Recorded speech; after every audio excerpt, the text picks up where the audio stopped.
La muerte de la bisabuela. Historia de terror enviada por Moisés Sánchez. Ocurrió en Cocula, Jalisco. Eran finales del mes de enero del año 2016. Mi tierra querida, la cuna mundial del mariachi. Para entrar en contexto, mi bisabuela era una mujer de 89 años de edad recién cumplidos. Padecía de sus facultades mentales. Hacía ya casi 10 años que le habían detectado Alzheimer y su memoria, tanto como su cuerpo, se desgastaron gradualmente. Al morir mi bisabuelo de una muerte repentina y tranquila después de 95 años de una larga vida y haber formado junto a una gran familia de 13 hijos, más de 30 nietos, como 20 bisnietos y ya uno que otro tataranieto. Mi mamá Toña, como la llamábamos todos, al no poder depender de sí misma y al no poder nadie cuidarla en su casa, se tomó la decisión de que pasara cierta temporada en casa de cada una de sus hijas, descartando a los hijos, claro. Siempre fue muy grato y agradable cuidarla y poder estar a su lado, aunque por su estado mental era común que más de alguna vez nos sacara un susto, debido a sus alucinaciones, o al menos así lo veíamos nosotros. Pero ella se escondía y llegaba a las lágrimas tal como una niña, diciendo que en ocasiones el diablo venía por ella y que animales se le subían encima, entre otras cosas. Cierto día llegó lo inevitable. Una fuerte convulsión la dejó ya sin poder moverse ni hablar. Solo podía mover los ojos y abrir la boca. En ese tiempo estaba en casa de una tía, y al ocurrir esto, se tomó la decisión de que tenían que llevarla a su casa, para que tuviera una muerte más tranquila. Pero esto no fue así. Esto ocurrió un día sábado por la mañana, y desde ese día, las noches, los que nos quedábamos a su cuidado, comenzamos a notar algo raro. Las convulsiones eran ya cada 2 horas. Un ejemplo era una a las 6:15 de la mañana y otra a las 6:40. Y así cada hora, al marcar las manecillas del reloj, siempre el mismo horario, con 40 minutos de desfase. Se tomó la decisión de llamar al señor cura para que le diera la extrema unción, y así fue el día domingo por la tarde. Pero nadie se quedó tranquilo con eso. Esa noche notamos algo más raro, aunque en el patio de la casa había una perra amarrada que se metía a dormir en un tambo vacío, y una pareja de gallinas Costa Rica, de esas pequeñas, en una jaula, y ninguno de estos animales podían descansar. La perra aullaba lastimosamente y gritaba como si alguien la golpeara, y las gallinas no dejaban de aletear y gritar. Para esto hablaron ya con un sacerdote retirado conocido en la región, por sus misas de sanación que hacía cada cierto tiempo y tenía fama de exorcista. Él aceptó venir a verla el día miércoles con toda seguridad a las 11 de la mañana. Pero a todos se nos hizo mucho tiempo, pensando que mi mamá Toña se iba a ir de nosotros antes.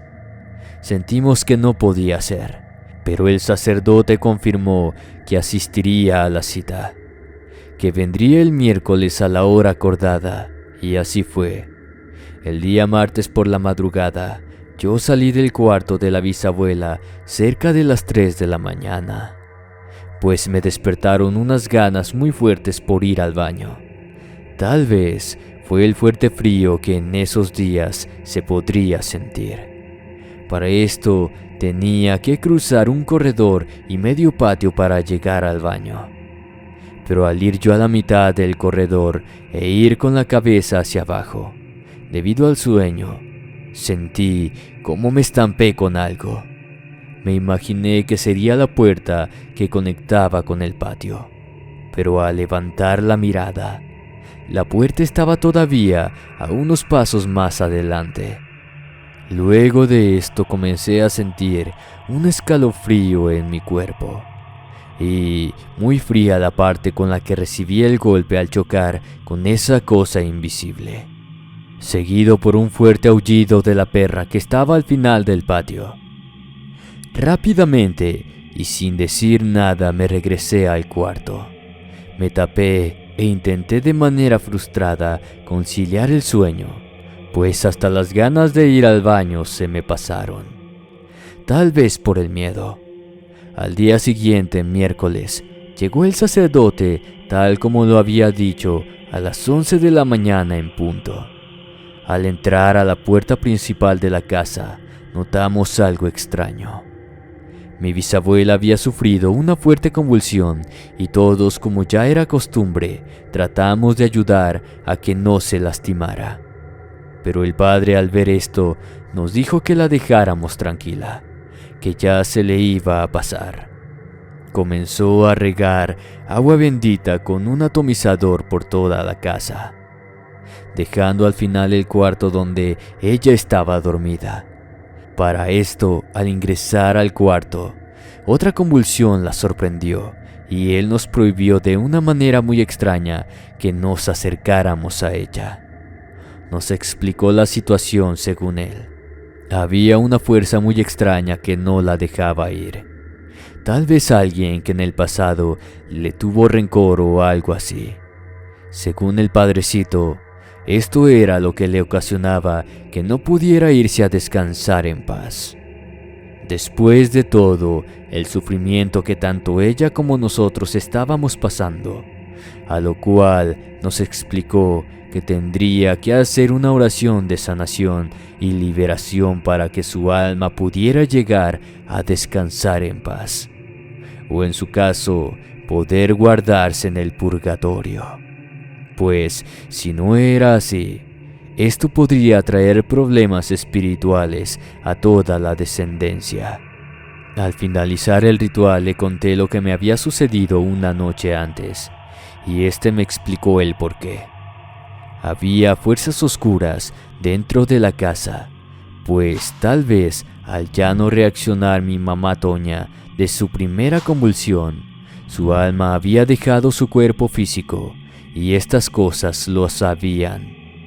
Era eso lo que ocasionaba la falta de tranquilidad, tanto en los animales como en nosotros.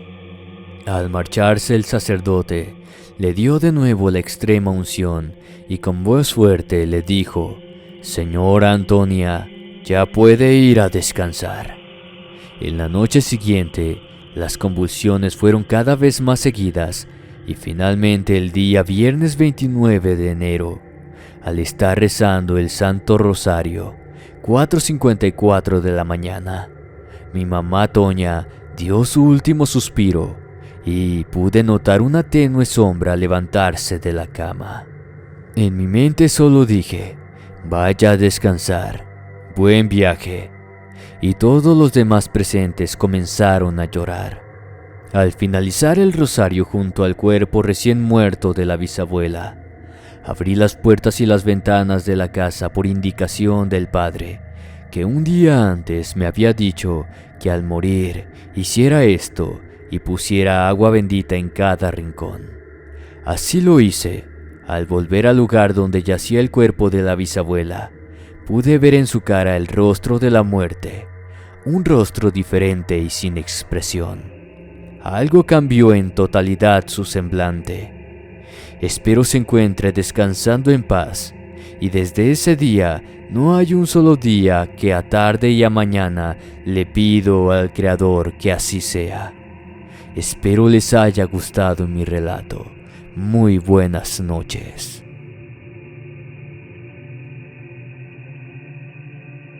La casa del brujo.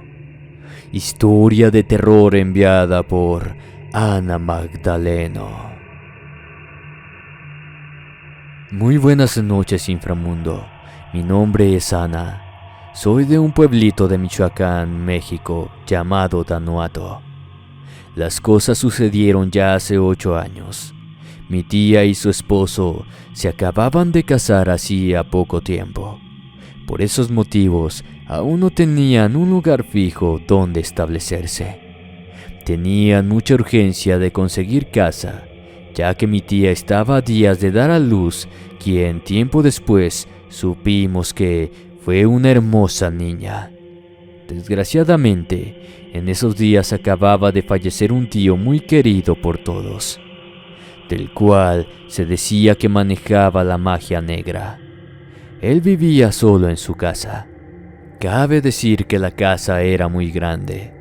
Él siempre tenía su cuarto lleno de cosas de santería y libros de cómo invocar espíritus y hacer conjuros para varias cosas que ya se imaginarán.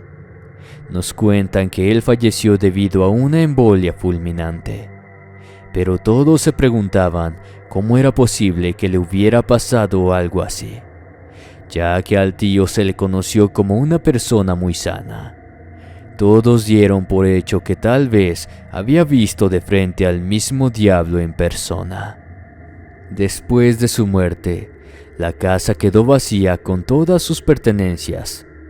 Por obvias razones, y debido a que mi tía y su esposo necesitaban una casa donde establecerse, fueron a quedarse allí, acomodándose en el mismo cuarto donde dormía mi tío, el mismo donde tenía todas sus cosas de brujería. Les tocó limpiarlo de pies a cabeza. Mi tía ya sabía de las cosas que hacía ahí el tío fallecido, por lo que le dijo a su esposo que no fuera a leer nada, ni siquiera el título de los libros, a lo cual su esposo no le dio importancia y abrió uno de estos y empezó a leer. En ese momento mi tía lo vio y le dijo que dejara allí. Fue entonces que lo puso a embolsar. Después de que terminaron de limpiar, se prepararon para dormir. Al caer la noche, se acostaron bastante cansados. Ya a medianoche mi tía sintió que su esposo estaba temblando y balbuceando, cosas que no lograba entender. Ella se movió y rápidamente lo trató de despertar, cuando de repente empezó a escuchar como si un animal muy grande estuviera en el techo. En ese momento el esposo de mi tía abrió los ojos y le dijo: «Viene por mí, me quiere llevar». Mi tía le decía que a quién se refería, de qué es lo que estaba hablando, y su esposo se ponía a balbucear aún más rápido. En un momento se empezaron a escuchar arañazos en el techo, a lo que mi tía molesta le preguntó a su esposo si había leído algún libro de los que le había prohibido que leyera. Él, confundido y asustado, dijo que sí, que le perdonara, y le pedía una y otra vez perdón a Dios por haber hecho eso. El esposo de mi tía no se podía mover, por lo que ella le tocó levantarse y dedicada agarró un rosario, lo mojó con agua bendita para aventárselo a lo que fuera que estuviera atormentándolos. En cuanto abrió la puerta, inmediatamente entró al cuarto una sombra enorme con alas. Ella le gritó con valentía: «En el nombre de Dios nuestro Señor, déjanos en paz. Esta casa es del Señor». Fue en ese momento que el animal se fue. Solo se escuchó cómo levantó el vuelo y mi tía sintió un aire helado y escalofriante. Cerró las puertas y se volvió a acostar al lado de su esposo. Al día siguiente se fueron de allí a buscar otro lugar para nunca más volver. Espero les haya gustado esta pequeña anécdota. Buenas noches. Detrás de la pared. Historia de terror enviada anónimamente. Huyendo del acelerado ritmo de vida de la gran ciudad, una pareja decidió trasladarse con sus 2 hijos a una casita de campo, la cual se encontraba muy cerca del pueblo donde habían nacido. La casa había estado deshabitada durante muchos años y necesitaba algunos arreglos, pero el reducido precio terminó de convencerles. Los hijos, un niño de 10 años y una niña de 6, se instalaron cada uno en una habitación y estaban felices por poder disponer de su propio espacio. Sin embargo, algo muy extraño sucedió durante la primera noche. Mientras todos dormían, la niña salió de su cama y se detuvo en una de las esquinas de la habitación. Comenzó a arañar la pared de madera mientras susurraba repetidamente: «Ayúdame». La pequeña Elisa ya había sufrido algún episodio de sonambulismo con anterioridad, por lo que los padres no se preocuparon en un primer momento.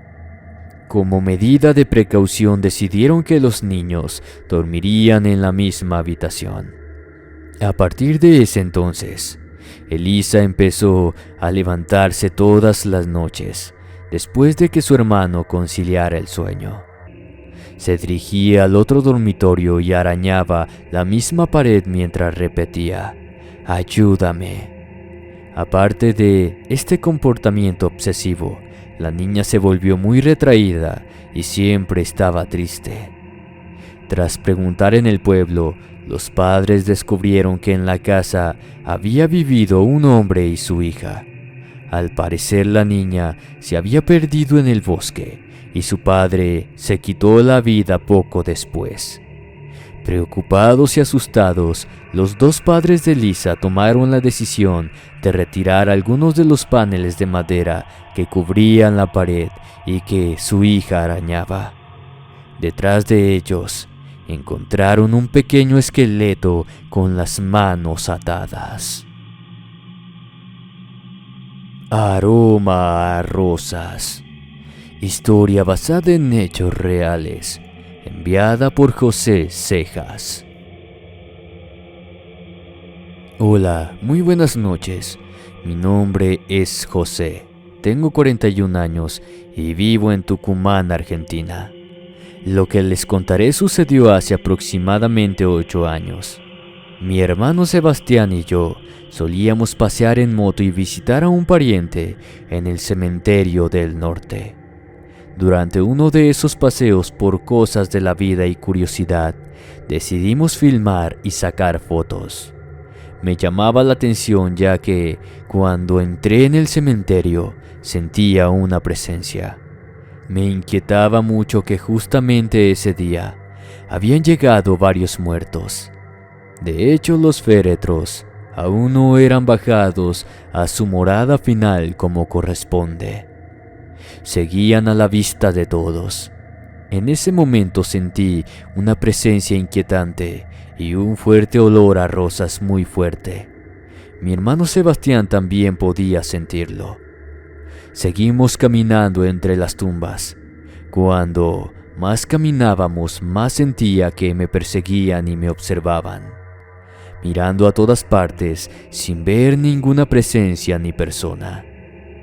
Estábamos los 2 solos en el lugar y se me ocurrió a mí sacar el celular para empezar a tomar video y tomar algunas fotografías. Fue justo en el lugar donde sentí una presencia muy fuerte. Preferí sacar una foto, lo cual a mi vista no pude ver nada. Pero cuando regresé a casa me puse a ver los videos y las fotos tomadas por el celular. Fue ahí cuando me sorprendí al ver una de las fotos claramente de una niña. Pero esta niña se encontraba con un vestido muy antiguo. No como muchos que dicen que ven a una niña o a una mujer vestida de blanco. De hecho, su vestido era amarillo, percudido. Se notaba que nos observaba apoyada en una de las tumbas. Lamentablemente las grabaciones por alguna extraña razón se perdieron, pero pude recuperar una foto. Justo en esta, en la cual aparece esa niña, pero nos observaba detenidamente. Alrededor de ella aparecen varias personas, pero ella es a quien se le ve más clara en la fotografía. Debo mencionar que mientras veíamos las fotografías y al igual que el video, empezamos a sentir el mismo olor a rosas o a perfume, aquel que sentimos en el cementerio. Bueno, esa fue una de mis experiencias paranormales en el cementerio del norte, aquí en Tucumán. Espero haya sido de su agrado. Una historia de La Llorona. Leyenda de terror mexicana enviada por Luis Romero. Luisa era una hermosa mexicana de origen indígena. Muchos hombres suspiraban por acariciar su aterciopelada piel blanca, enredar sus cabellos rizados y oscuros como la noche y besar sus labios de fresa, pero ella rechazaba a todos los pretendientes. No obstante, un caballero español de la alta sociedad, Don Nuño de Monteclaro, consiguió conquistar su corazón. Él le explicó que debido a la diferencia de clases, no era posible formalizar su relación. Por eso escaparon juntos y se instalaron en una casita en un lugar apartado. Durante 6 años, Luisa vivió allí y Don Nuño la visitaba regularmente. Tuvieron 3 hijos con los cabellos rubios y rizados. Transcurrió ese tiempo. Las visitas del caballero empezaron a escasear y Luisa cayó en una depresión. Una noche decidió seguir el carruaje de Don Nuño. El vehículo se detuvo en una lujosa mansión donde celebraba una gran fiesta. Luisa preguntó al lacayo que estaba en la puerta y éste le dijo: «Se está festejando la boda de Don Nuño». Luego, a través de la ventana, ella misma contempló a la feliz pareja mientras se besaban. Enloquecida, corrió de nuevo a su casita y le quitó la vida a sus 3 hijos. Después se dirigió al río con un manto ensangrentado, y al reparar en lo que había hecho gritó: «¡Ay, mis hijos!». Se arrojó a las aguas y se convirtió en un mito. Desde entonces muchos aseguran haber visto a la Llorona deambulando por los parques y las calles de la Ciudad de México. El espectro se lamenta eternamente por la muerte de sus hijos, emitiendo un grito escalofriante. Antes de retirarme, les recomiendo nuestros canales alternos, donde hallarás un sinfín de historias terroríficas, tanto verídicas como creepypastas. Abajo en la descripción encontrarás los enlaces. Me despido, no sin antes desearles buenas noches y hasta la próxima.